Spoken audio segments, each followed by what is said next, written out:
Assalamualaikum warahmatullahi wabarakatuh. Bersama saya Ustaz Hafiz Zafarani atau Ustaz Haza. Kali ini kita ada satu program khas, program baharu, segmen yang baharu, iaitu sidang santai. Jadi ini suatu kaedah ataupun platform yang barulah, kita nak bincang secara ilmiah dengan santai, dan bersama kita ni pakar dalam bidang masing-masing, dan kebetulan kita menghadirkan wakil daripada negara yang berbeza. Jadi di sebelah kanan saya Kiai Nur Hidayat daripada Indonesia, dan sebelah kiri saya Ustaz Nudrus yang asal daripada Singapura, dan di sebelah Kiai ada Ustaz Nur Adam Iman. Nur ada depan? Tak ada. Oh, tu tukang yang Ustaz Nur dulu. Ustaz Adam. Nur ya. Sudah cukup Nur.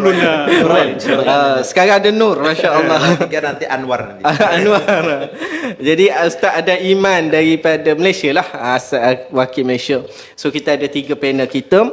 Hari ni kita punya saya host sahaja, masya-Allah. Host sahaja, tak boleh jadi panel, tak sampai tahap lagi. Okey, hari ni kita ada satu topik yang kita nak bincangkan, iaitu akidah ahli hadis antara salafus salih dan salafiyah. Ini yang kita rasa kita nak bincang lebih terperinci lah, kerana ada beberapa dakwaan yang menyandarkan diri kepada ahli sunnah. Tak lekat nak sandar pada ahli sunnah, sandar pada salafus salih. Tak lekat nak sandar pada salafus salih, sandar ahli hadis pula. So itu yang kita nak bincang lah, Ustaz. Untuk kita nak buka majlis ni, kita santai sahaja. Ustaz nak tegur, nak tambah apa semua, tak ada masalah. Cuma hari ni kita nak mulakan dengan Kiai lah, berkenaan dengan apakah maksud ahli hadis tu sendiri. Adakah ahli hadis tu, makna bila kita sebut ahli hadis, dia manhaj fiqh ataupun dia manhaj akidah, atau apa sebenarnya maksud ahli hadis? Adakah Asy'ariyah Maturidiyah itu sebenarnya berbeza, clash dengan ahli hadis? Silakan Kiai. Bismillahirrahmanirrahim. Alhamdulillahirabbil alamin, wassalatu wassalamu ala asyrafil anbiya wal mursalin sayyidina wa maulana Muhammadin wa ala alihi wa sahbihi ajma'in, amma ba'd. Okey, rapatkan sikit mic. Kawan-kawan semua yang dimuliakan Allah Subhanahu wa taala, membincangkan tentang ahli hadis, sebenarnya tak ada beza kita bincang ahli hadis, ahli kalam, ahli fikah. Jadi kalau ahli fikah ya berarti mereka atau ulama-ulama yang memang mahir, pakar di bidang fikah. Ulama ahli kalam ya bermakna mereka ulama-ulama yang pakar di bidang ilmu kalam. Ulama ahli faraid misalkan ya mereka pakar di bidang ilmu faraid. Balaghah juga begitu, nahwu begitu, shorof begitu, tasawuf juga begitu. Nah, ahli hadis juga sama. Ahli hadis maknanya adalah mereka yang memang istighol, memang membincangkan, mendalami, paham tentang jarh wa ta'dil, dirasatul asanid, dan seterusnya yang berkaitan dengan hadis. Itulah yang kemudian disebut dengan ahlu hadis. Jadi kalau ahlu ini kan satu kepakaran. Jadi ahlu fikah maknanya mereka yang pakar di bidang fikah. Kalau berarti misalkan ahlu nahwi, ilmu nahwu, maka mereka yang pakar di bidang ilmu nahwu. Sama. Mana dia bergelumang, dia masuk dalam bidang tersebut. Ya, kalau ahli hadis, dalam hadis je lah. Ya. Dalam, kalau kita kata ahli fiqh, dia bergelumang dalam fiqh. Itu ya. awalnya. Okay. Jadi makanya kalau di dalam ilmu hadis sendiri ada ilmu hadis riwayah, ada ilmu hadis diroyah. Maknanya memang dalam riwayah maupun diroyah mereka pakar. Itulah yang dikira sebagai ulama ahli hadis. Dan perlu dipahami, dari dulu sampai sekarang itu tidak pernah kita jumpai madhab secara khas daripada ahli hadis. Laisa li ahli hadisi madhabun mustaqillun fil fiqhi wala fil i'tiqad atau fil aqidah. Itu hampir kita sepakati itu. Jadi tak ada madhab khas fikah ahli hadis, tak ada madhab khas ahli hadis pada bidang akidah. Ini yang perlu kita pahami. Jadi kalau membenturkan atau menghadap-hadapkan antara ahli hadis dengan Asy'ariyah ini sebenarnya tak betul, tidak nyambung. Maka kita perlu paham sejarah juga. Kalau dalam fikah kita kenal namanya perseteruan antara ahlul hadis dengan ahlul ra'yi. Maka dalam akidah itu juga ada pernah perseteruan masa salaf sebelum lahirnya Imam Abul Hasan Al-Asy'ari, yakni antara mereka yang mengikuti mazhab ahli hadis dan ahlul kalam. Seperti kalau ahli hadis ada Imam Ahmad dan lain-lain. Kemudian dalam ahli hadis, ahli kalam ada seperti Imam Ibnu Kullab, ya kan? Ibnu Kullab, Al-Qalanisi, Al-Karobisi, kemudian Haris Al-Muhasibi, itu ulama-ulama yang memang ahli kalam. Ahli kalam juga. Ahli Walaupun sunnah. mereka ya ahli sunnah. Dia mereka dulu salaf ahli sunnah wal jamaah. Tak ada yang cakap Haris Al-Muhasibi bukan ahli sunnah, tak ada. Tak ada kan? Walaupun ada perseteruan juga, perbedaan. Khilaf biasa. Jadi itu makanya dalam satu kitab dikatakan begini. Ada Masdarut Talaqi. Masdarut Talaqi itu sumber akidah. Kalau sumber akidah itu semua bersepakat daripada Al-Quran dan Al-Hadis. Masdarut Talaqi dalam akidah ini maksudnya. Ada lagi Manhajul Istidlal. Manhaj Istidlal fi ta'yidil aqaid. Manhaj berdalil atau dalam menguatkan akidah. Nah, ini berbeza. Ada yang memang mengikut metode ahli hadis, bermakna dia hanya mencukupkan diri dengan Al-Quran, hadis dan ijma, menghindari metode dalil-dalil ilmu kalam. Tapi juga ada yang menguatkan akidah salaf ahlussunnah wal jamaah melalui metode-metode dalil-dalil logik atau rasionalitas. Mereka akidah mereka sama. Akidah mereka sama, secara usul akidah sama. Walaupun mungkin ada perbezaan dalam furu akidah, daqaiqul akidah, manhajul istidlal, ya, tapi secara usuluddin, usul ahli sunnah wal jamaah mereka sama. Jadi kalau misalkan ada yang membenturkan antara ahlul kalam dengan ahlul hadis, itu juga tak betul. Karena secara usul akidah mereka sama. Mereka beza dalam manhajul istidlal. Ini sebelum munculnya Imam Abul Hasan Al-Asy'ari. Nah, selepas munculnya Imam Abul Hasan Al-Asy'ari, di antara kelebihan Imam Abul Hasan Al-Asy'ari, maziyah, keistimewaan kan, beliau jame' bainahuma, antara madhab al-hadis juga madhab alul kalam. Alul kalam ini kita bincang bukan alul ra'yi, kalau bukan fiqh. biasanya bincang fikah kan gitu. Alul kalam menadhar. Makanya manhajnya Imam Asy'ari boleh diterima oleh siapapun. Bahkan Imam Ibnu Asakir mengatakan bahwa manhaj Imam Asy'ari adalah manhaj muhaddisin. Beliau juga imamul muhaddisin. Bermakna Imam Asy'ari ini memiliki metode yang betul-betul ini boleh merangkumi semua manhaj al-hadis dan manhaj ahlul kalam. Sehingga metode beliau boleh diterima oleh semua kalangan. Dan ada satu ulama mantan salafi wahabi, yakni Syekh Abdul Fattah bin Qutash al-Yafi'i, ulama Yaman, Yafi. Beliau mengatakan dalam satu kitabnya itu, setelah munculnya Imam Asy'ari dan Imam Maturidi, seakan-akan tak ada ulama yang tidak Asy'ari maupun Maturidi. Ini kalau saya cakap ini maknanya majority ulama, sama ada muhaddisin, mufassirin, fuqaha, usuliyin dan lain-lain. Ini kalau tidak Maturidi ya Asy'ari, kan begitu. Bermakna metodenya Imam Asy'ari, metodenya Imam Maturidi ini betul-betul diterima semua kalangan, termasuk kalangan ahlul hadis. Jadi tidak betul kalau misalkan apakah berbeza metodenya ulama ahlul hadis dengan Asy'ariyah. Ya, ini tidak nyambung kata Ustadz kita Nur Drus kan, ini tidak nyambung. Makanya kalau dalam Asy'ariyah sendiri, kalau ulama kita mengatakan ada yang ahlul kalam, tapi juga ada yang ahlul hadis. Contoh Imam Nawawi, beliau bukan ahlul kalam, beliau lebih cenderung kepada ahlul hadis, tapi beliau mengiktiraf ilmu kalam. Dalam kitabnya Radhatul Talibin, beliau mengatakan, menukil perkataan dari Imamul Haramain, beliau mengatakan memang ilmu kalam tidak dipelajari oleh para sahabat. Andai umat Islam masa kini masih seperti yang dulu, kami akan melarang orang belajar ilmu kalam. Tapi bid'ah ini sudah merajalela. Sudah datang ke bid'ah, mau bid'ah tatsim, bid'ah tasbih, bid'ah taktil, sudah kemana-mana. Sudah menyebar di kalangan masyarakat atau muslimin. Maka ilmu kalam menjadi sangat penting dipelajari. Beliau mengatakan, kalau ilmu kalam dikira sebagai ilmu fardu kifayah, ini betul. Walaupun kita tidak pernah tengok taklif daripada Imam Nawawi berkaitan dengan ilmu kalam, karena beliau memang khusus atau konsentrasi di bidang fikih dan ilmu hadis. Tidak pernah kan kita jumpai seperti Imam Sanusi yang tulis kitab akidah ilmu kalam, metodenya, kan tidak. Tapi beliau mengiktiraf. Jadi dulu pernah ada ada salah satu ulama yang pernah belajar di Azhar, kemudian pernah mengajar di Indonesia, tak payah itu sebut nama beliau. Beliau itu dulu Ahlussunnah wal Jamaah, Syafi'i Ahlussunnah wal Jamaah, tapi sekarang cenderung ke Taimiyah. Oh ya. Pernah berdebat dengan kawan-kawan kita, beliau nukil perkataan Imam Nawawi. Beliau katakan Imam Nawawi tidak mengiktiraf ilmu kalam. Imam Nawawi tidak mengiktiraf kalam, bahkan menyesatkan mutakalimin, ahli kalam. Tahrif, tidak ya. betul, ini tidak terbukti dalam Raudhatul Thalibin itu beliau mengatakan bahwa ilmu kalam fardu kifayah dipelajari untuk sekarang ini. Jadi kadang-kadang orang ini keluar daripada Ahlussunnah wal Jamaah karena mohon maaf ketidaktahuannya.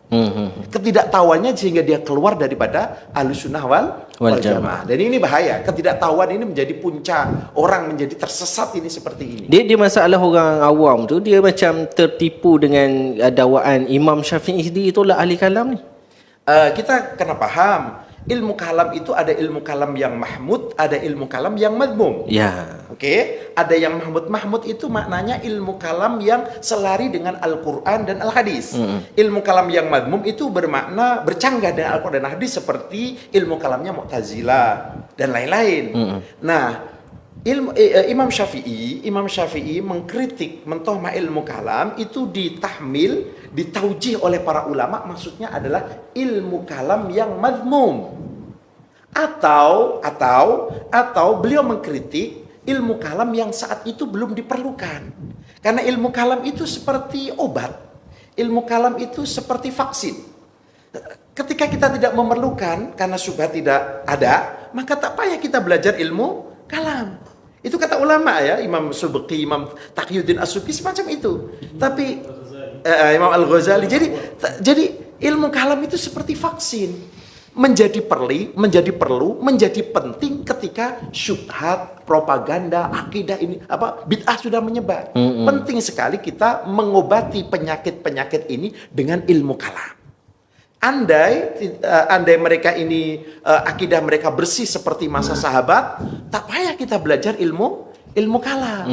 Jadi ada kemungkinan dua, yang dikritik adalah ilmu kalam yang madmum, ada kemungkinan yang dikritik adalah ilmu kalam saat itu belum diperlukan. Tapi ingat, Imam Ahmad bin Hambal pernah mengkritik habis ilmu kalam. Tapi kalau kita tengok ulama-ulama Hanabilah, akhir daripada hayat beliau mengiktiraf ilmu kalam. Saya boleh buktikan banyak. Nukilan-nukilan daripada ulama Hanabilah yang pada akhir hayat beliau, berarti beliau punya dua madhab lah. Madhab pertama memang menolak ilmu kalam. Madhab kedua beliau mengiktiraf ilmu kalam. Kita boleh buktikan. Saya sudah baca beberapa kitab akidah Athariyah.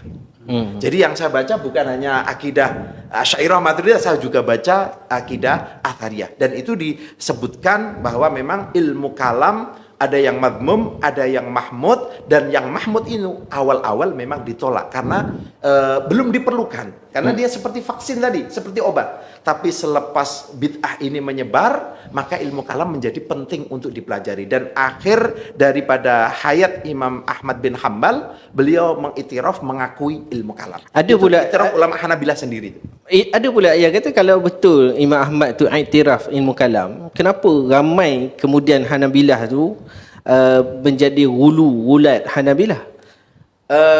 Ada Hashwiyah dan sebagainya. Begini, kalau pada tahun sekitar 300 menuju ke 400, mulai Ibnu Syahin. Ibnu Syahin ini pakar hadis, hafidz hadis daripada kalangan ulama Hanabilah.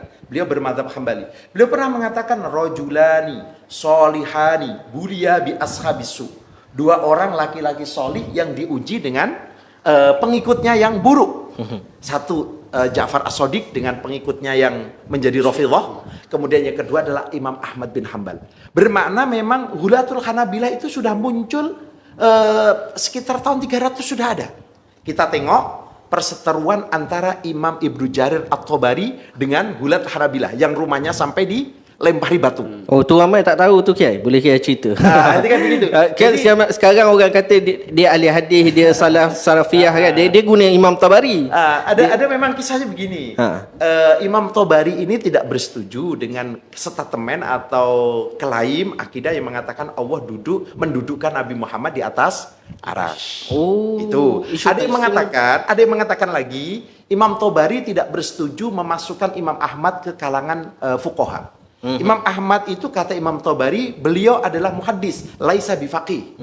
Nah, ini membuat kalangan Hanabilah marah. Sehingga rumah beliau dilempari batu.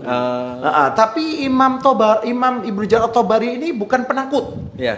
Beliau diembargo, tak boleh keluar kan, di rumah dilempari batu. Beliau tulis kitab Ikhtilaful Fuqaha, Ikhtilafatul Fuqaha atau Ikhtilaful Fuqaha. Beliau tidak masukkan Imam Ahmad bin Hanbal juga. Jadi pemberani ini kan. Dan yang mengatakan Imam Ahmad laisa bi faqihin ini bukan hanya Imam Tabarani, Imam Ibnu Jarir At-Tabari saja, Imam Ibnu Abdul Bar juga cakap seperti itu. Tapi walaupun kemudian kita kritik lah, itu tidak betul. Imam Ahmad juga faqih.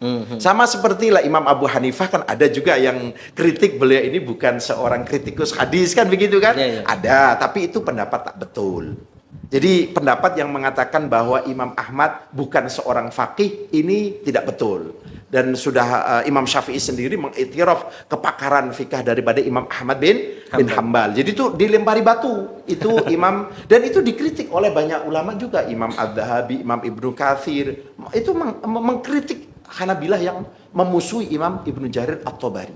Jadi mungkin karena itu Ibnu Syahin kemudian mengatakan rajulani solihani bulia bi ashabis su, seorang laki-laki yang soleh tapi diuji dengan pengikutnya yang buruk, yakni Ja'far As-Shadiq dengan Imam Ahmad bin Hanbal. Kemudian kalau kita tengok kitab Tarikhul Madzahib Al-Islamiyah karangan Syekh Abu Zahroh, beliau itu mengisahkan pada masa sekitar 300 menuju 400 itu ada kelompok kecil Hanabilah. Kelompok kecil Hanabilah, salah satunya muassisnya ini Abu Ya'la ini, tapi ada yang mengatakan beliau akhir hayatnya ini tarojo kepada Ahlussunnah wal Jamaah 100%.